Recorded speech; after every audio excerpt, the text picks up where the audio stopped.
अब हम करने वाले हैं बागेश्वर जनपद के बारे में। तो बागेश्वर को जो है उत्तर का वाराणसी कहा गया है, ठीक है? ये क्वेश्चन बहुत बारी आता भी है। तो बागेश्वर को बागनाथ और व्याघ्रेश्वर नाम से भी जाना जाता है। बागेश्वर सरयू और गोमती नदी के संगम पर स्थित है। 28 सितंबर 1997 में बागेश्वर जनपद बना था। बागेश्वर के पश्चिम में नीलेश्वर पर्वत और पूर्व में भीलेश्वर पर्वत है। बागेश्वर के उत्तर में सरयू कुंड व दक्षिण में अग्निकुंड है। बागेश्वर का पौराणिक नाम अग्नितीर्थ है। मानसखंड में सरयू को गंगा व गोमती को यमुना कहा गया है, ठीक है? बागेश्वर में स्थित गंगनाथ के मंदिर का निर्माण 1602 में लक्ष्मी चंद ने किया था। 1968 में बागेश्वर नगर पालिका का गठन किया गया और 1942 से 1955 तक बागेश्वर टाउन एरिया रहा। बागेश्वर जिले का क्षेत्रफल 2246 वर्ग किलोमीटर है। बागेश्वर जिला राज्य का तीसरा सबसे छोटा जिला है। बागेश्वर में 2 विधानसभा क्षेत्र हैं। बागेश्वर में 3 विकासखंड हैं, ठीक है? कपकोट व गरुड़ विकासखंड बागेश्वर जिले में है। बागेश्वर जिला तीसरा सबसे कम आबादी वाला जिला है। बागेश्वर जिला तीसरा सबसे कम दशकीय वृद्धि वाला जिला है। इसकी दशकीय वृद्धि 4.18% है। बागेश्वर चौथा सबसे कम जनघनत्व वाला जिला है और बागेश्वर जिले का लिंगानुपात 1090 है, जो राज्य का चौथा सबसे बड़ा जिला है। प्रतिशत की दृष्टि से सबसे ज्यादा ग्रामीण बागेश्वर जिले में है, जो कुल आबादी के जो है 96.51% है, ठीक?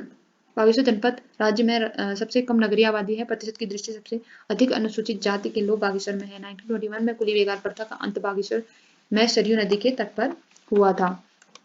बागेश्वर राज्य का आंतरिक जिला है। सुंदरढूंगा दर्रा बागेश्वर व चमोली के बीच संकरा रास्ता है। ट्रेल पास दर्रा बागेश्वर व पिथौरागढ़ के बीच में है। कोसी नदी बागेश्वर के कोसानी के पास धार पानीधार से निकलती है। कोसी नदी बागेश्वर के पास अल्मोड़ा नैनीताल व उधमसिंह नगर में 168 किलोमीटर तक राज्य में बहती है। कोसी नदी उत्तर प्रदेश में रामगंगा से मिल जाती है। सुल्तानपुर के पास कोसी नदी राज्य से बाहर हो जाती है। कुमाऊं में कोसी नदी घाटी को धान का कटोरा कहा जाता है। सुमालीगढ़ कोसी नदी की सहायक नदी है। सरयू नदी बागेश्वर में सरमूल या चुंडी नामक स्थान से निकलती है। बागेश्वर का बैजनाथ तीर्थ सरयू के तट पर है। सरयू की सहायक नदी गोमती है। गोमती नदी बागेश्वर के देवरा श्रेणी से निकलती है। सरयू नदी की लंबाई 146 किलोमीटर है। कुमाऊं की सबसे पवित्र नदी सरयू है। पंचेश्वर में काली व सरयू नदी का संगम है। काकरी घाट के पास सरयू व पनार नदी का संगम है। सुकुंडा ताल बागेश्वर जिले में है। पिंडारी ग्लेशियर राज्य का दूसरा बड़ा हिमनद है। पिंडारी ग्लेशियर बागेश्वर पिथौरागढ़ व चमोली जिले में 30 किलोमीटर तक फैला हुआ अलकनंदा की सहायक नदी पिंडर बागेश्वर के पिंडारी हिमनद से जो है निकलती है। पिंडारी हिमनद के पास भोजपत्र के वृक्ष पाए जाते हैं। कपनी ग्लेशियर बागेश्वर में है। सुखराम ग्लेशियर बागेश्वर जिले में है।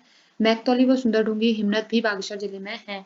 देवी कुंड ठंडे पानी का कुंड है, जो सुंदरढूंगा के पास है। कपनी बुग्याल बागेश्वर में है। बैजनाथ गोमती के तट पर मंदिरों का समूह है।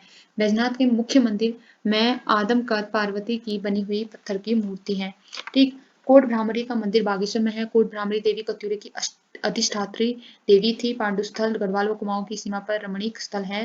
भद्रकाली मंदिर बागेश्वर में है। उत्तरायणी मेला बागेश्वर में सरयू नदी के तट पर मकर संक्रांति को लगता है। 1921 में उत्तरायणी मेले के अवसर पर कुली बेगार कुप्रथा का अंत हुआ। 1929 में गांधी जी ने यहाँ स्वराज मंदिर की भूमि का शिलान्यास किया। पहले मेले को 9 लाख की उत्तरायणी कहा जाता था। इस मेले का जिक्र 1905 में सरमीन ओकेले ने अपनी पुस्तक होली हिमालय में किया है। इस मेले को में चाचरी नृत्य होता है। माच कुमैया बोली गढ़वाल व कुमाऊं सीमा पर बोली जाती है। हिमालय का स्वर समाचार पत्र बागेश्वर जिले से प्रकाशित होता है। कपकोट बागेश्वर में है। सेवानाऊ नौला बागेश्वर में है। कामेड़ी देवी का मंदिर बागेश्वर में है। कामेड़ी देवी कौसानी के संस्थापक रेमजे को माना जाता है। हथीना जिला से बागेश्वर में है। द्योली पर्वत कपकोट में है। सुकांडा ताल बागेश्वर में है। कुमाऊं का गहना कौसानी को कहा जाता है। बागेश्वर को उत्तराखंड का नीलगिरी कहा जाता है। सास बहू नामक खेत जो है वो भी बागेश्वर में है। कौसानी की बात करें तो बागेश्वर जिले में कौसानी गोमती और गरुड़ नदी के बीच में पर्यटक स्थल है। कौसानी पिंगनाथ पहाड़ी पर बसा हुआ है। समुद्र से कौसानी 1890 मीटर की ऊंचाई पर स्थित है। ये देख सकते कौसानी का पुराना नाम बलना था। यहाँ पर कौशिक मुनि की तपस्थली होने के कारण कौसानी नाम पड़ा। 1929 में महात्मा गांधी ने यहाँ 12 दिन प्रवास किया। यंग इंडिया पुस्तक के एक लेख में गांधी जी ने कौसानी को भारत का स्विट्जरलैंड कहा। गांधी जी ने कौसानी में गीता की भूमिका पर अनासक्ति युक्त टीका लिखी। गांधी जी की शिष्या सरला बहन का लक्ष्मी आश्रम भी कौसानी में है। लक्ष्मी आश्रम कौसानी बागेश्वर। लक्ष्मी आश्रम की स्थापना 1941 में हुई। कौसानी में सुमित्रानंदन पंत की जन्मस्थली है। पंत संग्रहालय उनके जन्म स्थान पर बना हुआ है। भकोट नामक स्थान जो है वो भी कौसानी में है। यह हमारा बागेश्वर का डिस्ट्रिक्ट। आई होप कि आपको ये समझ में आया होगा। So thank you for watching.